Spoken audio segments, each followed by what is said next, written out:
Hey there, everybody. Thanks for joining me for another one-man review. Today I'll be taking a look at Fantagraphics' release of Alberto Breccia's Dracula.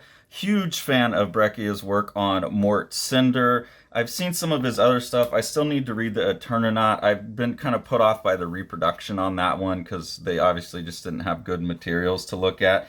And then this one was such a dramatic diversion from what the Mort Cinder stuff is that it took me a while, which is so stupid for someone like myself who does the exact same thing. Like every book looks like a totally different artist did it. Every time I sit down to draw, I want to be a different artist. That I was like, I don't know, that's not the Mort Cinder stuff. I don't want to look at it. But I really wanted to rethink that. Obviously it's a stupid thing. And I was looking at some of the art and I thought, no, this is really good. I really like this. So I got that and have been intending to look at it and finally had a chance and really enjoyed this book. It's an absolute masterclass in cartooning first, which is crazy since it's all painted like this, but also in composition. As you flip through the book, these are all these little short kind of satirical parody stories about Dracula. Like in this one, obviously he winds up in a fight with the Superman knockoff. They're kind of like little EC stories where they have a ironic twist ending or gag ending or something like that. Maybe Mad Magazine would be even better to kind of reference for the type of satire that this is. But within that, each one of these panels is a fantastic piece of painting and a fantastic piece of composition as well. Fantastic colors. There are some spots, because this is reproduced on a really nice matte paper, where the colors are getting so dark, I feel like maybe some of the variation in values getting lost. Like right in here, I can see some textural stuff that I feel like would be showing up better if you saw it on shiny paper or in the originals. Same here. There's a lot of these warm tones suggesting a texture that I'm not seeing. But I don't know. I don't know what the original art looked like. I'm not sure what that's done with either. Acrylic or oil would be my guess. It doesn't look like gouache because there's a lot of painting over. There's still line work around a lot of this stuff, but it's a really interesting style, a really interesting look. It definitely makes me excited to go get the rest of his work, even stuff I've been hesitant about because I just seen what he is as a stylist, and this is kind of like my ideal for my own career. However, one book more or three more, or however many more I have, is that they would show this kind of diversity with each one being an exceptional version of the style it is, but having nothing to do with previous books. So really fascinated by him as an artist even more now after looking this. And it had me laughing. Like here you have Dracula going to a dentist. There's just all these funny little situations. You can see this almost even looks like a Sergio Aragonés drawing of himself. So it does have that kind of Mad Magazine vibe to it, I think. But when you look at these compositions, I mean, every one of them is just this amazing composition, kind of like old school Vasily Kandinsky kind of vibes to the painting. And the thing that is really impressing me, and maybe what I needed to become myself as an artist, is someone who has more of an interest in shape and less of an interest in line than I used to. And that has really allowed me to just look at these compositions, and the way every shape he has is a beautiful shape and silhouette on its own, but it locks into all of the other shapes that are in the puzzle piece of the panel. I mean, like this has so much strange stuff and so many interesting shapes going on in it, all kinds of jacked up perspective, but it holds up and it makes sense and it reads really well. And that is very inspirational to me. So much to be learned from looking at this book. It's another one of these ones where you could flip through it really quickly, but if you go through and slow down, like within this, there's also like three other compositions that are paintings on the wall that are interesting. This little like bas relief sculpture on the top of the wall here, this little sculpture, it's just so rich. Like this little demon sculpture here could be pulled out and made it into its own sculpture. So it's just full of all kinds of great art ideas, images, and then also really great cartooning, really great storytelling. Like here, if you look at how Dracula creeps into the room, you get the hand on the doorknob, and then you get Dracula coming in with the hand on the doorknob, and then you get him with his hand still on the doorknob, but the door turning in, so perspective causes a hand to go up, and then he hunches down, so it makes this like shell spiral kind of thing moving you down this way.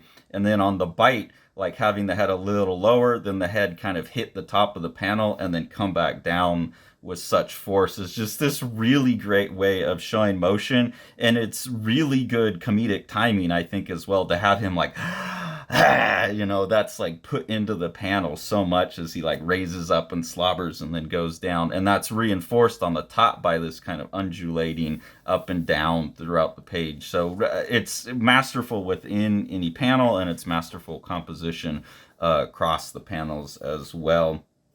Here's another example of that, where he's like stripping off his clothes and getting ready to like jump in bed with the lady, it looks like. And then spoil the ending on this one, but he's sitting there giving her a blood transfusion, and then you can see the color on his lips dying and everything.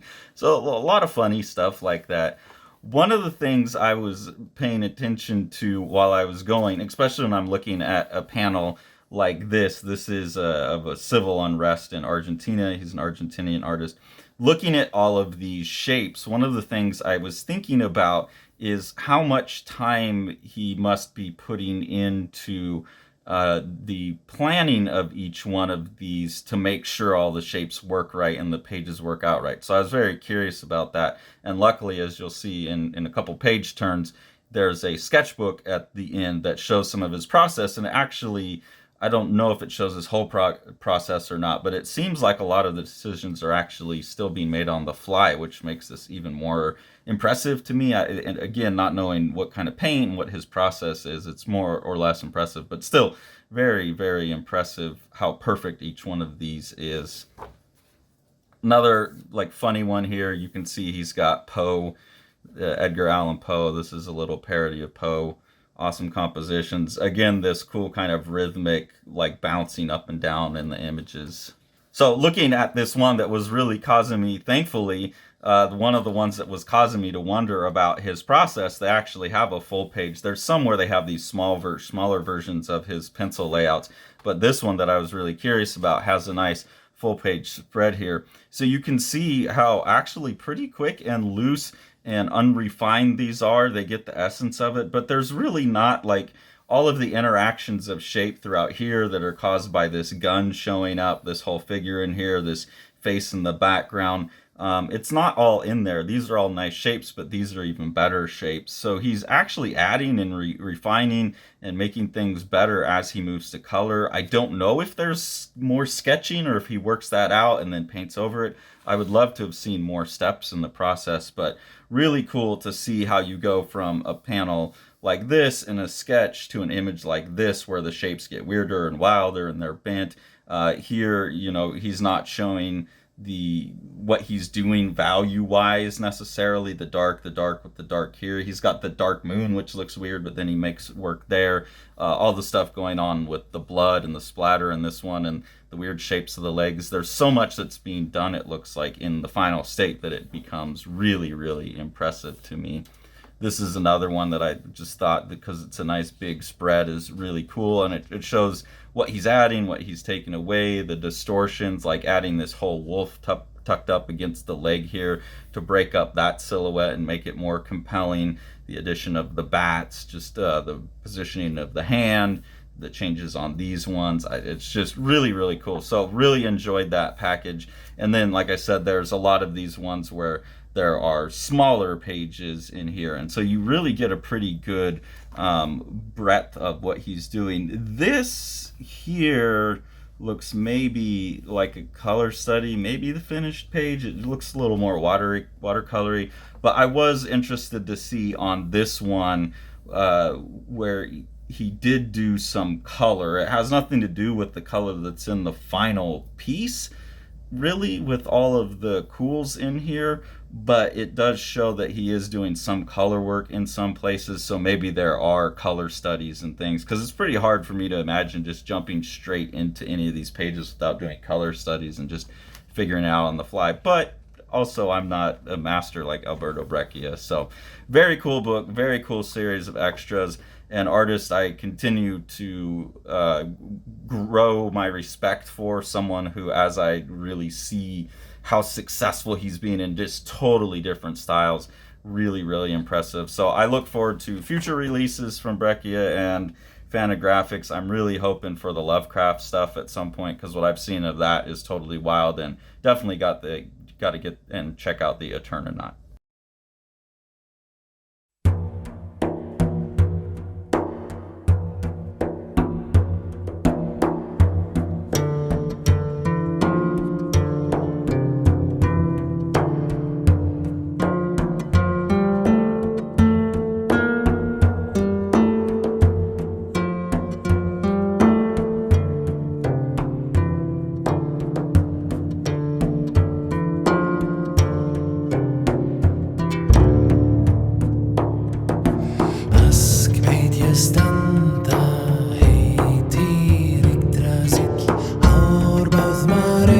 Sin kvitta hári, þaðan koma döggvar þeir síðala falla stendre í fígrötn urdar brutni. Ask veit ég standa heitir Yggdrasill, hárbáð marei sin kvitta hári, þaðan koma döggvar þeir síðala falla stendre í fígrötn urdar brutni. Ask veit ég standa heitir Yggdrasill, hárbáð marei sin kvitta hári, þaðan koma döggvar þeir síðala falla stendre í fígrötn urdar brutni.